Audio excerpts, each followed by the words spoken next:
And there. Welcome all you very important geeks to the channel, and I think I've settled on this look.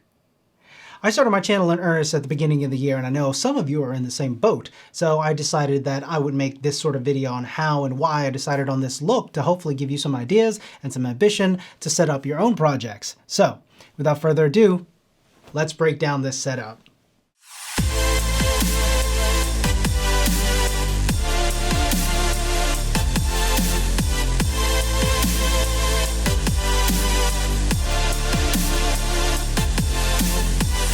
So this video is going to go over two main areas, how I set up the space and how I set up the camera to get the look that I want. Now, I'm not saying everything that I have to tell you is the end all or be all of settings, and I may not even be 100% correct, but I wanted to say that this is what worked for me in helping to figure out how to put this all together. Take what I'm saying if you like, try it out. If it works, great. If it doesn't, move on. And don't worry, any gear or settings I mention will be linked in the description below. And thank you so much for everybody that's already supporting the channel and continue to support the channel. It makes a big difference. And if you're new here, please consider dropping a like and a sub. It would really help me out. So in the short lifespan of this channel, you can see the evolution that it's gone through. So my first goal was just to get the content out there, just push it out the door, but make it decent enough so that I could continue making it on a consistent basis. So I have a full-time job, I have a family, I can only afford a couple of hours on the weekend to dedicate to making YouTube videos. So number one, all the setup that I have had and the evolutions over the years had to be one, things that I could afford, two, things that I had time to work with, and three, things that I didn't have to take a lot of time setting up and breaking down in between shots to do my normal everyday full-time job over here. So this look has been inspired by other people that I follow on YouTube: Peter McKinnon, Marquez Brownlee, Casey Neistat, Becky and Chris, a lot of other content creators, and it's totally okay to sort of use those guys as an inspiration, but then I also wanted to inject my own feeling, my own vibe, my own personality into the channel through the look and feel, through the content as well. So let's go back through my wonder years and take a look at how I set up the space. Looking back on these, my biggest gripe was the wall color. While the bright walls gave me a lot of chance to add some good fill, especially with some window lights and just the small LED panels that I had at the time, I found that my skin tone was really washed out, and that was both a combination of the color of the walls and the settings of my camera, which I hadn't fully understood yet at the time. In the beginning, I wasn't paying too much attention to color grading or what picture profile that my camera was in because one, I didn't really understand it. Two, I didn't have the tools to sort of do anything with it. So in the beginning, I read a lot about flat picture profiles and I started shooting in S-Log. The only problem is once I brought that into post, I quickly found out that I couldn't push those colors as much as I wanted them to. I wanted a lot more dramatic, punchier sort of look, but 8-bit S-Log just doesn't have enough color information to really push as much as I wanted to. In my mind, I wanted something natural and down to earth, but also dramatic. So I decided on this, what would a forest look like at sunset kind of vibe. So I've got the dark greens, I've got the woods, I've got the sort of orange practical lights back there. So painting the walls accomplished two things. It gives me that dark, moody, dramatic look that I was looking for, but it also helps my skin tone stand out a lot more. So the focus is more on me and less on the walls. But one of the downsides of painting all your walls a really dark color is that it sucks away a lot of the light. So I lost a whole bunch of fill. And you can see as a result, my videos got a lot darker and I didn't have enough light in the pictures to expose it correctly. So I tried to keep the windows open a little bit more to let in a whole bunch of natural light as much as I could to help expose the shot properly. But natural light also has its own challenges. Natural lighting can be inconsistent, especially if you're shooting at different times of the day or you're shooting between different days. Clouds rolling in, it's very difficult to get the same amount of light, the same exposure for every shot if you're just relying on natural lighting. So then I learned to do custom white balancing in the camera.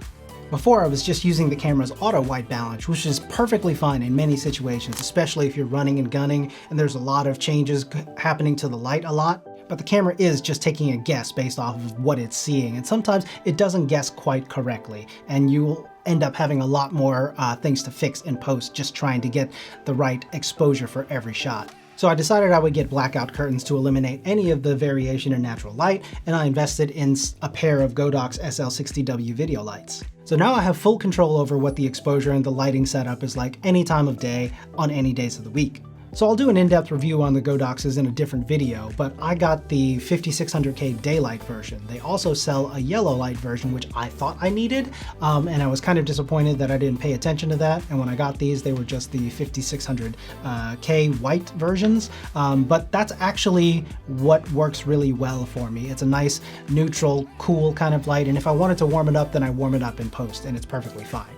Now, because I'm in an 11 by 16 room, I find that the pair of 60-watt Godoxes are really all I need. I don't need anything much more powerful than that. I have the one light here with a diffusion softbox and a grid to help control the spill a little bit, and that's at about 80% right now. And then I have the other one just as a fill with a blue gel on it, and that's at about 24% right now, so plenty of light. And then I decorated the space a little bit with some things just to give it a little bit more interest, but not so much that it pulls focus away from me. Now that I have the space set up with sort of the vibe that I wanted, let's talk about how I set up the camera to capture that last mile and how to get it ready to be color graded in Final Cut.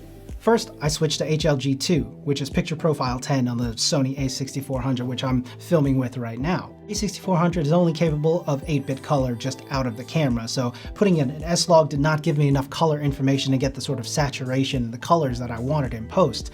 So by switching to HLG2, it gave me a hybrid of sort of enough color to be able to push around with while retaining enough dynamic range with a flat color profile. And then when I did switch it to HLG2 or Picture Profile 10, I went into the picture profile and turned down the detail to -4. This helps prevent any digital sharpening happening in camera, which I don't want and I can do in post if I needed to. HLG needs to be overexposed a little bit and able to utilize the full depth of dynamic range. Now that means that when you look at it in camera, it's going to look overexposed, and that's on purpose. That's what you want. So to compensate, you would have to adjust your zebra values so that they're showing up correctly. So for HLG2, I bring my zebras down to 95% plus.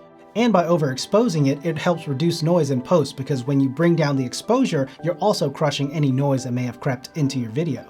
So if you're changing a bunch of video settings, go ahead and take some test video, bring it into your NLE, do whatever color grading you need to just to see how it's going before you commit to shooting a whole video with it, and then come to find out later in post that it's not exactly the settings that were ideal.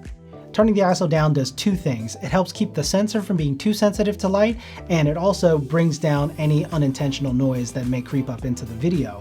If your ISO is on auto, it may ping up to 3200 or 64,000 and introduce some noise as it's going along. Keeping it at 100 or just any defined ISO helps keep it at least consistent. If you keep the ISO on auto, it may try to adjust itself and accidentally introduce more noise than you want throughout your video. And the last thing I did was switch to 4K. I had been filming in 1080p because I had a mid-tier gaming PC at the time, and the graphics card was just not enough to push 4K consistently. And second, I only had a 64GB SD card, so there was a big limit as to how much data I could capture in that card, and 1080p just gave me smaller file sizes. But now I've upgraded to a Mac Mini with an M1 chip and a 256GB SD card, so filming in 4K shouldn't be a problem. Obviously, there are a lot of variables into whether the person at the other end is seeing 4K or not.